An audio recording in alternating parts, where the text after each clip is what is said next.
Hello दोस्तों, आज हम इंग्लिश लिटरेचर की बात करेंगे और उसमें हम देखेंगे रिस्टोरेशन पीरियड।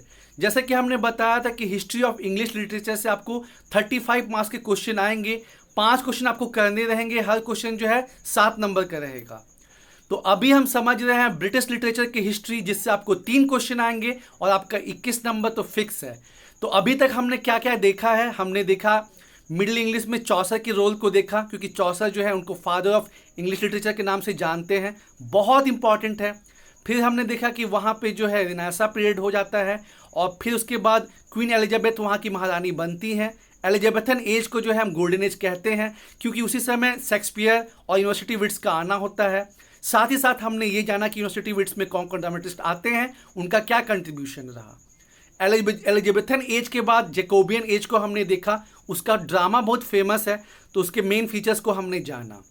फिर हमने जाना कैरोलिन एज के बारे में और वहाँ हमने समझा कि वहाँ पे फिर सिविल वार छिड़ जाता है 1642 में। 2 ग्रुप रहते हैं, एक जो राजा के सपोर्ट में रहते हैं और दूसरे जो पार्लियामेंट के सपोर्ट में रहते हैं। फाइनली 1649 में वहाँ के जो किंग हैं चार्ल्स वन, उनकी हत्या कर दी जाती है और उनका जो बेटा रहता है वो भाग के फ्रांस चला जाता है।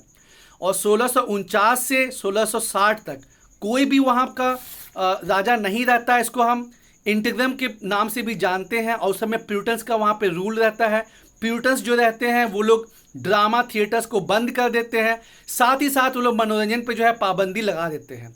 हालांकि पोइट्री चलती रहती है और जो जॉन मिल्टन रहते हैं वो काफ़ी पॉपुलर रहते हैं। फिर 1660 के एंड में वापस से जो है मोनार्ची स्टेब्लिश होती है और चार्ल्स टू जो है फ्रांस से वापस आते हैं और फिर से प्यूरिटन्स के पहले जैसे सिचुएशन था वैसे ही हो जाता है। तो इसमें एक चीज़ और इम्पॉर्टेंट है कि उसी समय जो है साइंस का काफ़ी विकास होता है, तो इसलिए जो है लोग जो है रैशनल चीज़ों पे ध्यान ज़्यादा देते हैं। तो इसको हम एज ऑफ इनलाइटमेंट के नाम से भी जानते हैं, जो कि आगे भी अगस्टन एज और एज ऑफ सेंसिटिविटी में देखने को मिलेगा।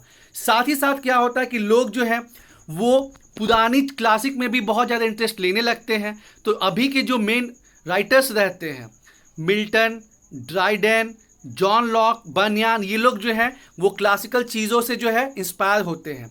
और जैसा कि हमने बताया था कि हर एज का एक हीरो होता है। कभी दिलीप कुमार हिट थे तो कभी राजेश खन्ना, कभी अमिताभ बच्चन हिट थे तो कभी शाहरुख खान, कभी ऋतिक रोशन हिट हुए तो अब जाके प्रभास।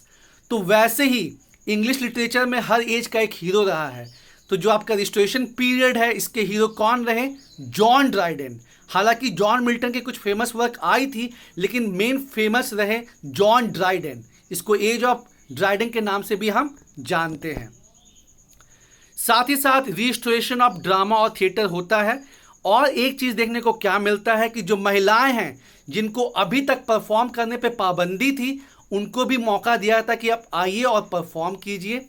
ये भी एक बड़ा बदलाव होता है। और जैसा कि हमने बताया कि प्यूरिटन्स ने बहुत सारी चीज़ों पे प्रतिबंध लगा दिया था, वो अब हट जाता है। और कॉमेडी ऑफ मैनर एक स्पेशल फीचर आता है रिस्टोरेशन पीरियड में, जिसमें आम जिंदगी के बारे में लिखा जाता है, साथ ही साथ प्लेजर और सेक्सुअल डिज़ायर के बारे में भी मेंशन किया जाता है।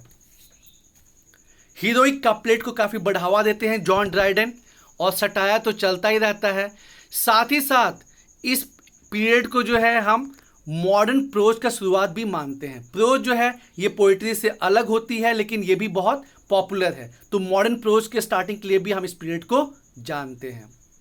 तो ये सब दोस्तों कैरेक्टरिस्टिक है रिस्टोरेशन पीरियड का, और ये आपको 7 नंबर में पूछ सकता है।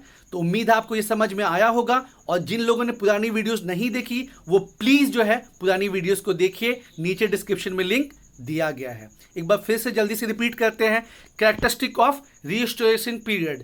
तो फिर से 1660 में क्या होता है कि मोनार्ची जो है रिस्टेब्लिश होती है इंग्लैंड में, और चूंकि उस समय साइंस का काफ़ी डेवलपमेंट होता है, रॉयल सोसाइटी, न्यूटन, ये सब का टाइम रहता है, तो जो साइंटिफिक डेवलपमेंट को काफ़ी बढ़ावा मिलता है। इस वजह से लोग जो है लॉजिकल और रीजनिंग वाले हो जाते हैं, तो इसको हम एज ऑफ इनलाइटमेंट भी कहते हैं।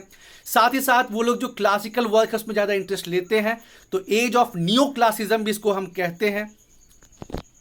फ्रेंच का काफ़ी ज़्यादा इन्फ्लुएंस रहता है, क्योंकि चार्ल्स टू जो वहाँ के राजा हैं वो जब फ्रांस से आते हैं तो वहाँ से काफ़ी प्रभावित रहते हैं वो फ्रांस के कल्चर से, तो उसका काफ़ी ज़्यादा हमको प्रभाव देखने को मिलता है। थिएटर्स और ड्रामा का फिर से शुरुआत हो जाता है और महिलाओं को जो है छूट दी जाती है कि आप परफॉर्म कर सकते हैं। हीरोइक का प्लेट काफ़ी पॉपुलर होता है, सटायर काफ़ी पॉपुलर होता है और मॉडर्न प्रॉस की शुरुआत होती है। और इस एज का हीरो कौन रहता है? John Dryden. तो दोस्तों ऑल द बेस्ट, जम के मेहनत करते रहिए, नोटिफिकेशन का इंतज़ार मत कीजिए, क्योंकि भले पीटी लेट से हो, मेंस जो है जल्दी हो जाएगा। Thank you.